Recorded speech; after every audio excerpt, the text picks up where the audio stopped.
ওই হেফাজতে ইসলাম বিলীন হবে না, ওই হেফাজতে ইসলাম টিকে থাকবে যুগ থেকে যুগান্তর। প্রত্যেকটা বাতিল নাস্তিক্যবাদ সহ, হ্যাঁ হয়তো অনেকে বলতে পারেন, আমাদের নিয়ে অনেকে ঠাট্টা করেন, আমাদের লেবাসের অনেক দলের লোকের আমাদের নিয়ে ঠাট্টা করেন যে তোমাদের হেফাজতীদের পাওয়ার কি তা আমরা দেখছি, তোমরা শাপলা চত্বরে টিকতে পারো নাই, লাখ লাখ মানুষ দৌড়ায় পালাইছো। শুনে রাখেন, শাপলা চত্বর থেকে আমরা পালিয়েছি ঠিক, এমনি না, শাহবাগী নাস্তিকদের ধ্বংস করার পরেই ফিরেছিলাম।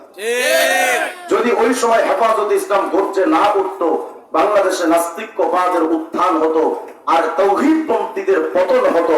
আলহামদুলিল্লাহ, আমরা জীবন দিয়ে রক্ত দিয়ে নাস্তিকতার উত্থানকে দমন করে বাংলাদেশ থেকে তাদের উৎখাত করা হয়েছে। কোশ্চিন কালেও বাংলাদেশে নাস্তিক্যবাদের উত্থান হবে না।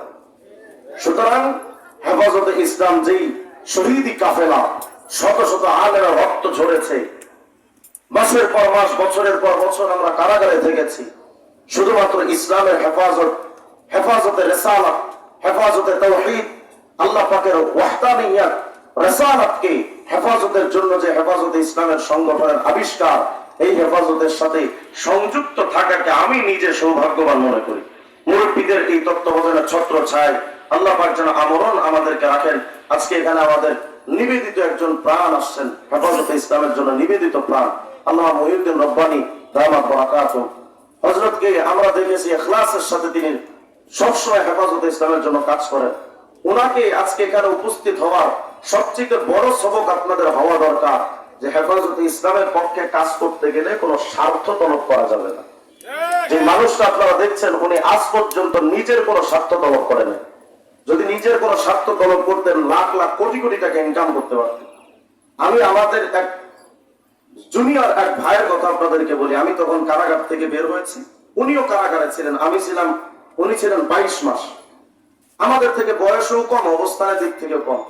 আমাকে একদিন বলতেছেন, দোস্ত জানো, এই 2 বছর আমি 2 কোটি টাকা ইনকাম করছি। আমি বলছি কেমনে? ওই শুধু লবিং করে, মানে সরকারে দালালি করে 2 কোটি টাকা ইনকাম করছি। আমি বলছি হারামি, তুই যে টাকা কামাই করছে এগুলো হালাল?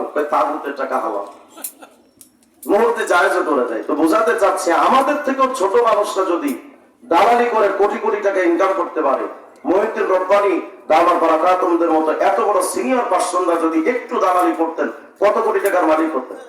কিন্তু এখনো পর্যন্ত ওনার চড়ার মতো একটা মোটর সাইকেলও নাই, একটা গাড়িও নাই, এই রিক্সায় যাতায়াত করে। আমি বোঝাতে চাচ্ছি, ওনার থেকে আমরা এই সবকটা নিতে পারি যে হেফাজতের জন্য কাজ করার জন্য সর্বপ্রথম শর্ত হলো দুনিয়াবি সমস্ত স্বার্থকে পরিত্যাগ করা। দুনিয়ার কোন স্বার্থে আমি কাজ করবো না, আমি আমার প্রতিদান নিব কার তরফ থেকে? আল্লাহর তরফ থেকে। আল্লাহ তাআলা যেন আমাদের ইখলাসের সাথে, তাকওয়ার সাথে, হেফাজতে ইসলামের সাথে জুড়ে থাকার তৌফিক দান করেন। ওয়া আখিরু দাওয়ানা আলহামদুলিল্লাহি রাব্বিল আলামিন। আসসালামু আলাইকুম।